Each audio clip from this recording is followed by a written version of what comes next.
अस्सलाम वालेकुम। Welcome to the Ahmed institute of computer skills.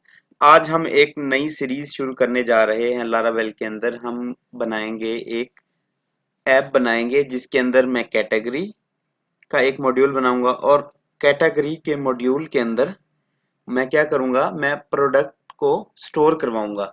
इसको हम इस तरह भी कह लेते हैं कि अब हम स्टार्ट करने वाले हैं लारावेल का क्रड ऑपरेशन। क्रड का मतलब होता है क्रिएट, रीड, अपडेट और डिलीट। हम ये चार फंक्शनैलिटीज परफॉर्म करेंगे। उसके लिए सबसे पहले मैं एक थीम डाउनलोड कर लेता हूं और इस थीम को मैं अपने लारावेल के प्रोजेक्ट के अंदर कॉन्फ़िगर कर लेता हूं। पहले मैं इस थीम को देख लेता हूं, इस थीम के अंदर क्या फंक्शनैलिटी है, क्या लुक है इस थीम की। तो इसके अंदर साइड बार है, एक टॉप बार है, यहां से यूजर लॉग आउट कर सकता है। अभी हमें ये चीज नहीं बनानी क्योंकि स्कैफोल्डिंग और लॉग इन लॉग आउट हम इसके बाद यूज करेंगे। मुझे क्या करना है, सबसे पहले यहाँ पे एक मेन्यू बनाना है कैटेगरी का, उसके बाद मुझे बनाना है प्रोडक्ट का। और हम डिफरेंट कैटेगरीज के अगेंस्ट डिफरेंट प्रोडक्ट्स क्या करेंगे, ऐड करेंगे। और इस तरह से हम लारावेल के अंदर देखेंगे कि लारावेल के अंदर क्रड ऑपरेशन हम कैसे परफॉर्म कर सकते हैं। सबसे पहले मैं क्या करता हूं, सबसे पहले मुझे इस थीम को कॉन्फ़िगर कर लेना है अपने लारावेल के प्रोजेक्ट के अंदर। मैं अपने लारावेल का प्रोजेक्ट स्टार्ट कर देता हूं, PHP आर्टिजन सर्व। मैं अपनी वेब की फाइल ओपन कर लेता हूं। वेब की फाइल से मैंने जितना भी मेरा काम है मैं सारा यहाँ पे रिमूव कर देता हूँ। स्लैश ये जाएगा सबसे पहले डैशबोर्ड,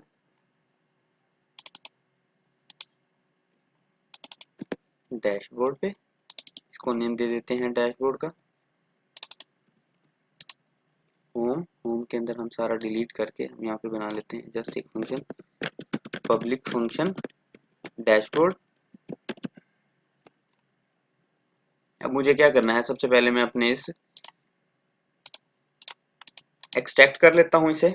अब एक्सट्रैक्ट करने के बाद मुझे क्या करना है, JS, CSS और एसेट की फाइल मुझे कॉपी करके अपने लारावेल के पब्लिक के फोल्डर के अंदर मुझे ये पेस्ट कर देनी है। मैंने पेस्ट कर दी। अब मुझे क्या करना है, अब मुझे अपनी दोबारा से इस थीम में जाना है। मैं इस फाइल को ओपन कर लेता हूं, open with visual studio code.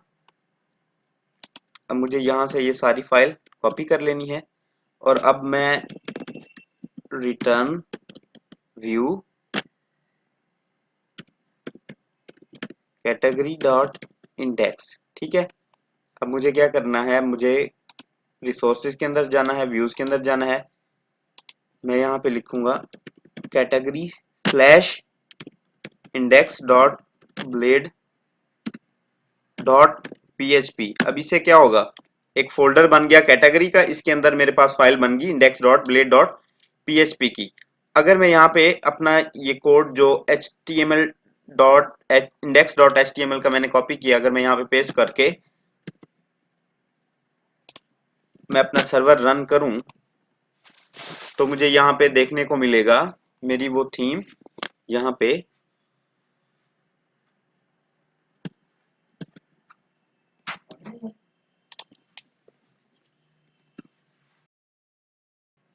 अब मैंने देखा मेरी यहाँ पे थीम कॉन्फ़िगर हो गई। अब मुझे क्या करना है, मुझे इस हिस्से को मुझे डायनामिक बनाना है कि ये बाकी सारा हिस्सा हमारा सेम रहे और जस्ट कौन सा पोर्शन चेंज हो, ये पोर्शन, ये जो हमें दिखाई दे रहा है ये वाला पोर्शन जस्ट हमारा चेंज हो। उसके लिए मुझे क्या करना पड़ेगा, मुझे एक यहाँ पे फाइल बनानी है रिसोर्सेज के अंदर, रिसोर्सेज व्यूज। इसके अंदर मुझे एक फाइल बना लेनी है लेआउट के नाम से, layout dot blade dot PHP। अब मुझे ये फाइल बना लेनी है। अब मुझे अपनी टोटल इंडेक्स डॉट PHP की फाइल को क्या करना है, यहाँ पे लेआउट के अंदर पेस्ट कर देना है। अब मुझे क्या करना है, डैशबोर्ड का जो एरिया है मैं इसको फाइंड आउट कर लेता हूँ, 3rd नंबर पे होगा। अब जो मेन एरिया है मैं यहाँ से क्या कर देता हूँ, इसको रिमूव कर देता हूँ। ठीक हो गया। अब मैं यहाँ से रिमूव कर देता हूँ। अब मुझे यहाँ पे लिखना है यील्ड। यील्ड के बाद मैं यहाँ पे लिख दूंगा कंटेंट। अब मुझे क्या करना है, यहाँ पे जाना है अपनी इंडेक्स कैटेगरी के अंदर, index dot blade dot PHP की फाइल के अंदर जाना है। यहाँ पे मुझे एक्सटेंड्स करना पड़ेगा किसको, अपनी लेआउट की फाइल को। लेआउट की फाइल को मुझे क्या करना पड़ेगा, यहाँ पे एक्सटेंड करना पड़ेगा। अब मैं यहाँ पे बता देता हूँ सेक्शन, कौन सा सेक्शन हम यूज कर रहे हैं, हम कंटेंट का सेक्शन यूज कर रहे हैं। अब यहाँ पे एंड भी करना पड़ेगा, एंड सेक्शन। अब मैं यहाँ पे लिख देता हूँ दिस इज डैशबोर्ड एरिया। जब मैं यहाँ पे रिफ्रेश करूंगा तो मुझे देखने को मिलेगा यहाँ पे लिखा आ गया दिस इज डैशबोर्ड एरिया। अब मैं क्या करता हूं, मैं यहाँ पे एक और फंक्शन बना लेता हूं, पब्लिक फंक्शन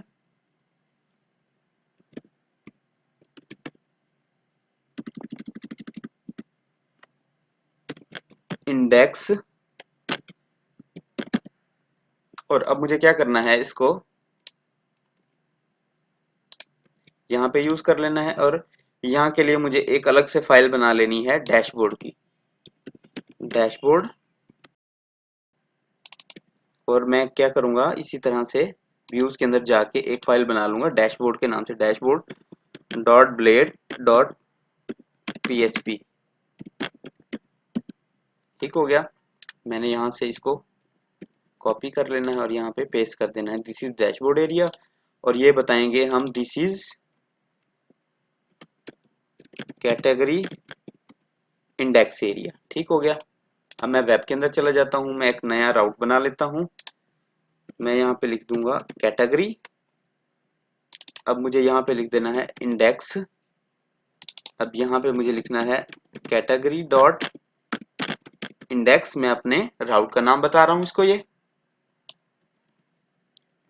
अब आप देखेंगे मैंने इसको रिफ्रेश किया, जब मैं यहाँ पे स्लैश कैटेगरी दिया तो अब आप देखेंगे यहाँ पे क्या चेंज हो गया, टेक्स्ट चेंज हो गया, दिस इज कैटेगरी एरिया। और यील्ड की हेल्प से हम क्या करते हैं, हम बाकी सारे सेक्शन को एज इट रख लेते हैं और हम अपने जो भी हमने सेक्शन डायनामिक रखना होता है उसके लिए हम यूज करते हैं यील्ड। और दूसरी फाइल के अंदर हम उसको जाके एक्सटेंड कर देते हैं और उस सेक्शन को बता देते हैं कि भाई ये सेक्शन हमने यूज करना है। और इसके अंदर हमें क्या करना पड़ेगा, यहाँ पे हमें यहाँ पे div भी हम यूज कर सकते हैं, बता देते हैं दिस इज कंटेंट एरिया। अब मैं जाके रिफ्रेश करता हूं, दिस इज कंटेंट एरिया। जब मैं कंट्रोल यू प्रेस करूंगा, अब हम देखेंगे ये div जहां पे मैंने यील्ड लगाई थी तो ये एरिया ऐसे रहा। और इसके टॉप साइड पे और बॉटम साइड पे कौन सा टेक्स्ट आ गया जो हमने लेआउट के अंदर अपना डिफाइन किया हुआ है। हमने ये जो डिफाइन किया हुआ है लेआउट के अंदर हमारा, यहाँ पे हमारा वो, यहाँ पे हमारे फाइल का टेक्स्ट आ गया और इससे ऊपर हमारी यील्ड का, हमारी जो लेआउट की फाइल है इसका बाकी कोड आ गया। ठीक हो गया। अब मुझे क्या करना है, अब मुझे यहाँ पे लिंक्स बनाने हैं। अब जब मैं कहता हूं जब मैं डैशबोर्ड पे क्लिक करूं तो मेरा बेस यूआरएल ओपन हो जाए। फिर यहाँ पे मुझे बनाना है कैटेगरी का, फिर उसके अंदर दो सब मेन्यू बनाने हैं, व्यू ऑल और बनाना है ऐड न्यू। और इसके नीचे मुझे बनाना है प्रोडक्ट का व्यू ऑल और दूसरा मुझे बनाना है ऐड न्यू। अब मैं चला जाता हूं, मैं फाइंड कर लेता हूं डैशबोर्ड, डैशबोर्ड।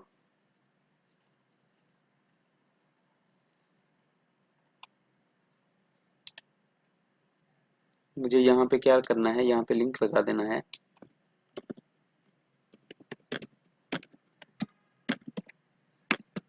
मैं यहाँ पे लगा देता हूँ डैशबोर्ड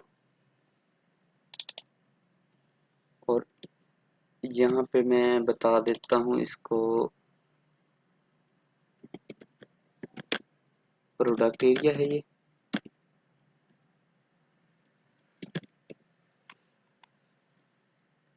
ये प्रोडक्ट एरिया है।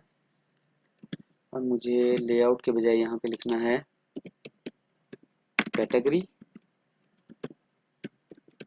कैटेगरी। और इसके अंदर जहाँ पे ये स्टैटिक नेविगेशन और लाइट नेविगेशन लिखा हुआ है, मुझे यहाँ पे लिख देना है व्यू ऑल। और मुझे यहाँ पे करना है ऐड न्यू। यहाँ पे मैं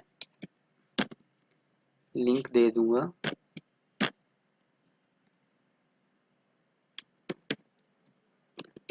कैटेगरी डॉट इंडेक्स।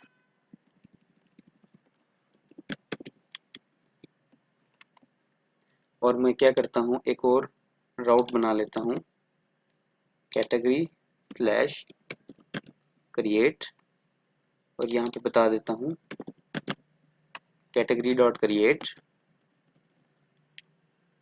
अब मुझे यहाँ पे फंक्शन का नाम भी बता देना है और इस राउट के नेम को मैं कहाँ पे यूज कर लेता हूँ, ऐड न्यू पे।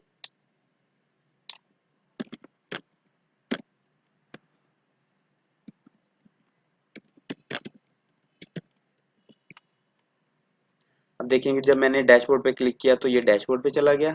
अब जब मैं व्यू वॉल पे क्लिक करूंगा तो मुझे कहाँ ले आया, दिस इज कंटेंट एरिया, क्योंकि ये डैशबोर्ड का है। अब जब मैं इस पे क्लिक करूंगा तो मुझे एक एरर दिखाई देगा, वो कहेगा create method is not defined. ठीक हो गया। अब मुझे क्या करना है, अब मुझे जाना है अपने यूजर कंट्रोलर के अंदर। यहाँ पे मुझे लिखना है public function create return view.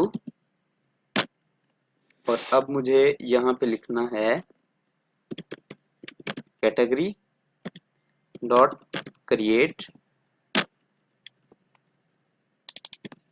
अब मैं कैटेगरी के फोल्डर के अंदर चला जाता हूँ। मैं यहाँ पे एक create dot blade dot PHP के नाम से मैं एक नई फाइल बना लेता हूँ। और अपनी इस फाइल को कॉपी करके यहाँ पे मुझे क्या कर देना है, यहाँ पे बता देना है this is create category file. अब आप देखेंगे ये एरर रिजॉल्व हो गया। तो लेकिन मुझे इस तरह से व्यू मिल गया। अब ये किस वजह से है, अब मैं आपको बताता हूँ कि जब मैं कंट्रोल यू प्रेस करूंगा तो मेरा यहाँ पे देखेंगे जो स्टाइल की फाइल है इसका लिंक यहाँ पे नहीं बन रहा होगा। तो मुझे क्या करना है, मुझे अपने लेआउट के फोल्डर के लेआउट की फाइल के अंदर जाना है। मैं हेड के सेक्शन में चला जाता हूँ। अब यहाँ पे मुझे क्या डिफाइन कर देना है, एसेट। अब आप देखेंगे यहाँ पे एक प्रॉपर मेरा लिंक बनेगा। जब मैं इस पे क्लिक करूंगा तो ये मुझे फाइल शो हो रही होगी। तो अब जब मैं यहाँ इसको रिफ्रेश करूंगा तो मेरे देखेंगे मेरा दोबारा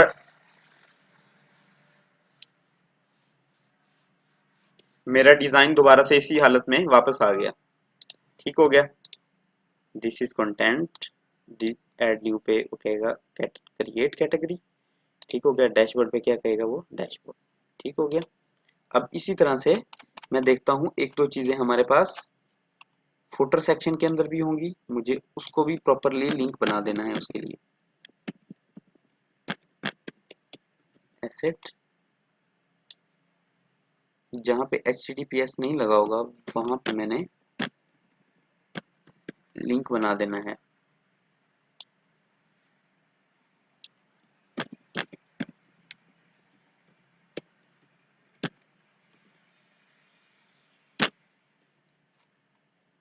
अब आप देखेंगे यहाँ पे अगर मैं इसको डायरेक्टली एक्सेस करना चाहूँ तो मैं कर सकता हूँ इसको एक्सेस। ठीक हो गया।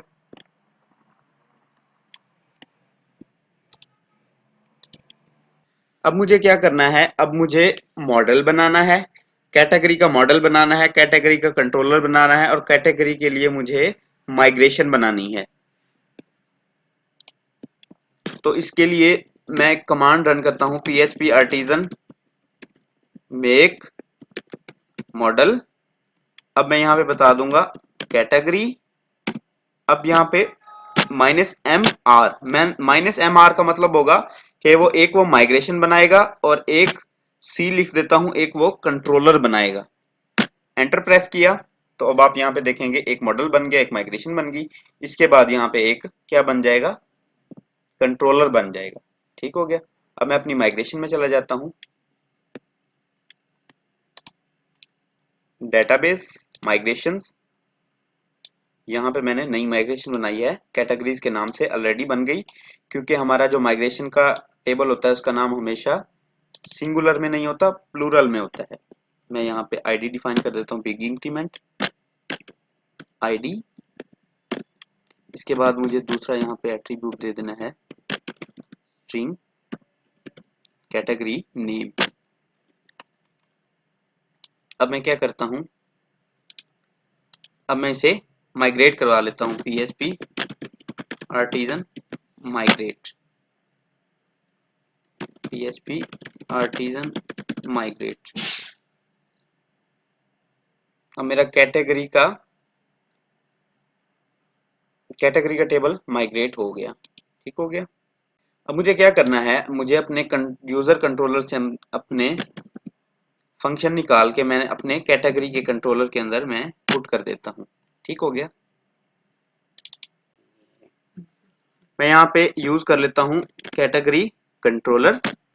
अब इसके अंदर मुझे क्या करने हैं, अपने फंक्शन यहाँ से दो फंक्शन उठा के कट करके कैटेगरी कंट्रोलर के अंदर मुझे ये क्या कर देने हैं, डिफाइन कर देने हैं। ठीक हो गया। अब मैं जाके देख लेता हूँ मेरी डेटाबेस के अंदर कैटेगरीज का टेबल आ गया होगा। अब इसके लिए मुझे क्या करना है, एक फॉर्म बनाना है जिसके अंदर से मैं कैटेगरी पास करूं तो मेरी वो कैटेगरी जाके मेरे टेबल के अंदर ऐड हो जाए। मैं अपनी डेटाबेस ओपन कर लेता हूं। यहाँ पे मुझे कैटेगरीज का टेबल दिखाई देगा। यहाँ पे दो कॉलम आ गया, आईडी आ गया और दूसरा नेम आ गया। अब मुझे क्या करना है, अब मैं कहता हूँ कि जब मैं व्यू ऑल करूँ तो मुझे सारी कैटेगरीज क्या होनी चाहिए, शो होनी चाहिए। यहाँ पे एक बटन होना चाहिए जिसमें मैं क्लिक करूँ तो मुझे वो उस फॉर्म पे ले जाए। तो अब मुझे क्या करना है, मुझे कैटेगरी इंडेक्स पे, क्योंकि हमने सारी कैटेगरीज अपनी शो करवानी है। अब मैं क्या कर लेता हूँ, मैंने यहाँ से कोड ओपन किया,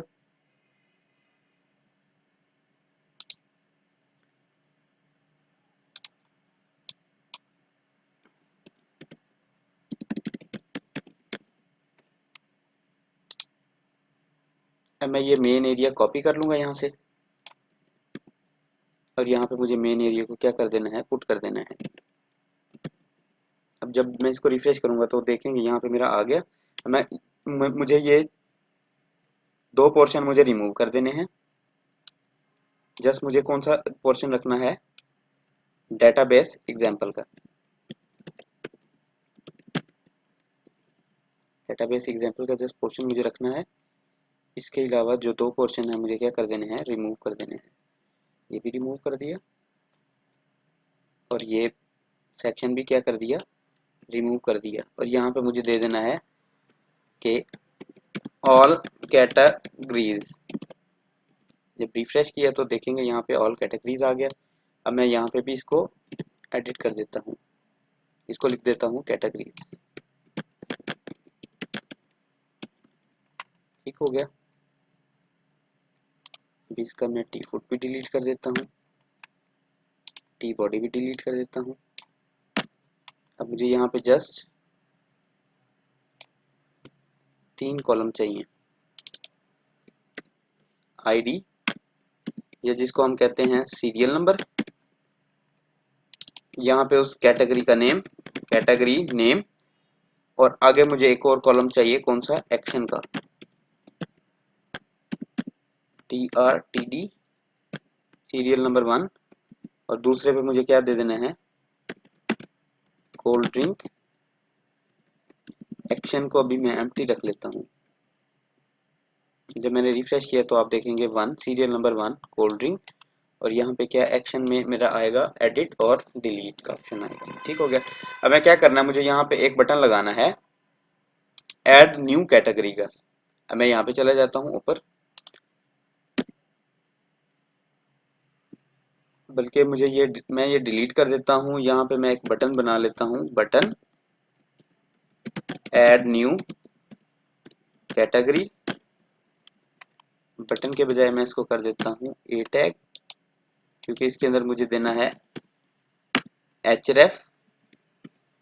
इसको मैं क्लास दे देता हूँ btn प्राइमरी। आज का लेक्चर बहुत ज़्यादा लेंथी हो चुका है। इंशाल्लाह मिलते हैं इसी सीरीज के पार्ट 2 में। तब तक के लिए अपना ख्याल रखिएगा। अपने इस चैनल को लाइक कीजिए, सब्सक्राइब कीजिए और बर वक्त मालूमात के लिए बेल आइकन को प्रेस कीजिए।